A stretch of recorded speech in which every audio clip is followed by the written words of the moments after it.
Os especialistas sabem que a percepção humana acarreta uma complexa sequência de acontecimentos que, baseando-se nos níveis mais biológicos, estruturas do SNC, envolve o sujeito nos seus aspectos mais psicológicos. Como diz o professor V. Rui Loba, as anomalias no fator implicado no processo dão lugar aos chamados transtornos perceptivos sensoriais. N. A, o grande especialista E atribui à alucinose as seguintes características: formas bem constituídas e de grande pregnância, anomalias intrínsecas dos estímulos, estrutura parcial, à margem da situação real, do contexto perceptivo e da faculdade de julgar, consciência de irrealidade e etiologia orgânica a nível periférico ou central. Por exemplo, ver figuras muito coloridas que se movimentam diante do sujeito, que está consciente do seu caráter irreal e, portanto, da sua significação patológica, psicopatologia de la percepção, de J. Vallejo. N. A. Baruch dividiu as alucinações visuais da seguinte forma correta. 1. Sensorial. Como toda alucinose, pressupõe uma consciência crítica do transtorno e produzida por afecção orgânica, cuja localização pode situar-se a qualquer nível do sistema óptico. 2. Onírica. O que é característico nestes casos o onirismo, instalado, por definição, no estado de obnubilação da consciência. A base deste transtorno costuma ser uma psicose tóxica ou infecciosa, cujo modelo representado pelo delirium tremens, que se apresenta nos alcoólicos crônicos, frequentemente durante os primeiros dias do período de abstinência. As zoópsias, visões de animais, são típicas destas psicoses alcoólicas, que se fazem acompanhar de outros sintomas ou sinais característicos, tais como o tremor das mãos, a transpiração, a agitação, a desorientação espaço-temporal, etc. 3. Alucinações visuais que acompanham a desagregação de pensamento têm uma componente sensorial reduzida e pertencem mais ao campo das pseudo-alucinações ou alucinações psíquicas do que propriamente ao das alucinações. Apresentam-se no contexto de uma personalidade profundamente desorganizada, como a psicótica, e produzem no paciente uma atitude de atenção e abstração notável. Ver Introdução à la Psicopatologia e la Psiquiatria, de J. Vallejo, A. Budena, A. Gonzalez, A. Grau, J. Pocha e J. Serralonga N. Apesar do evidente cansaço, Maria falava com seu habitual domínio e bom senso. E isto mergulhou-me numa confusão maior. E, de súbito, no centro do grupo, vimos a figura do mestre. Ao ouvirem isto, algumas mulheres desataram a chorar nervosamente. Impacientei-me. Mas o ancião, com voz imperativa, ordenou silêncio. Era ele. E saudou-nos, dizendo: "A paz seja convosco." Preferi não fazer perguntas. Primeiro tinha de ouvir a versão de Madalena. Depois disse-nos: "Na comunhão do reino não haverá nem judeu nem gentio, nem rico nem pobre, nem homem nem mulher, nem escravo nem senhor. Vos também sois chamadas a proclamar a boa nova da libertação da humanidade pelo Evangelho da união com Deus no reino dos céus. Ide pelo mundo inteiro anunciando este Evangelho e confirmando os crentes nesta fé. Sempre que fizerdes isto, não vos esqueçais dos doentes e dai alento aos tímidos e temerosos. Estarei sempre convosco até aos confins da terra." E, dito isto, desapareceu. Nós, como já sabeis, caímos de joelhos, mortas de medo. Suponho que perdi os sentidos. O resto já o sabeis. Terminada a exposição, fez-se um profundo silêncio. Evidentemente, Maria estava muito afetada. Eu diria que muito mais do que das vezes anteriores. A sua atitude era até diferente. Havia passado da euforia, dos gritos e da luta contra os céticos a uma introversão e melancolia impróprias do seu temperamento. Chorava, sim, mas doce e sossegadamente. Não mostrava desejo de falar ou de comunicar com alguém. Era muito estranho. Mas eu precisava de esclarecer aquele manicômio. Que teria querido dizer com aquilo das aparições em Betânia? Será que continuavam a repetir-se as supostas visitas do ressuscitado? Aquilo não tinha pés nem cabeça. Os evangelhos não dizem nada de possíveis materializações de Jesus em casa de Marta e de Maria, nem daquela terceira e duvidosa presença diante de Madalena e das outras que a acompanhavam.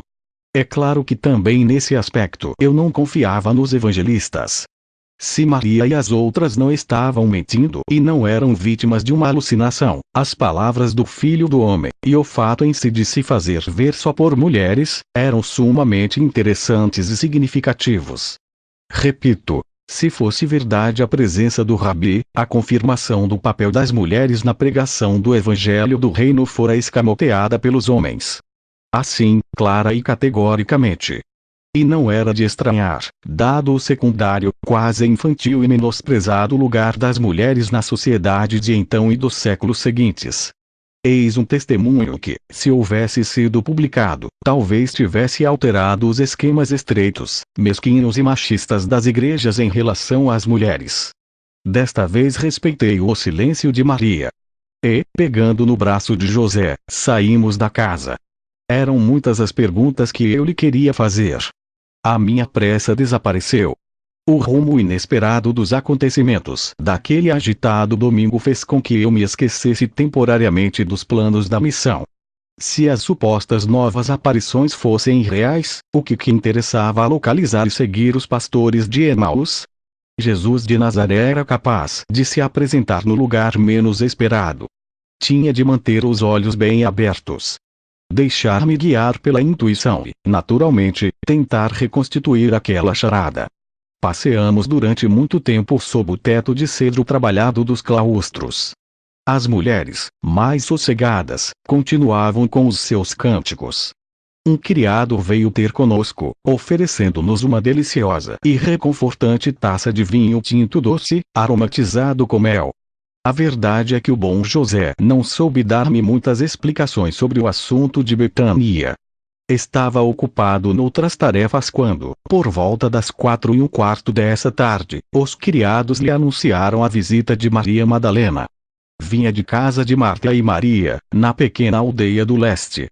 Segundo parecia, depois da sua segunda visão no horto, e do seu novo e sonoro fracasso com os apóstolos, tomou a decisão de ir à casa de Lázaro a fim de lhes dar as notícias de que ela fora, em parte, protagonista. Algumas horas antes, como eu sabia, Davi de Zebedeu passara pela casa de José de Arimateia, para ir buscar a mãe, Salomé, e despediu-se de todos, dirigindo-se para o mesmo destino de Madalena. Quando esta chegou a Betânia, os rumores sobre o túmulo vazio circulavam pela povoação. Os numerosos peregrinos e caminhantes tinham se encarregado de os divulgar e eram conhecidos pelas irmãs do ressuscitado e pelos membros da família de Jesus que se haviam hospedado naquela quinta. Não sei muito bem, comentou José de Arimateia, mas imagino que os irmãos do mestre também duvidaram das palavras de Madalena.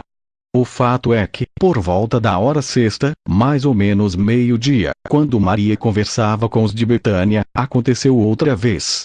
José de Arimateia deteve-se diante da caixa em que guardava as suas valiosas pedras ovais e esféricas e o vaso de diatreta encontrado na Germânia e, durante alguns segundos, encerrou-se num pesado silêncio.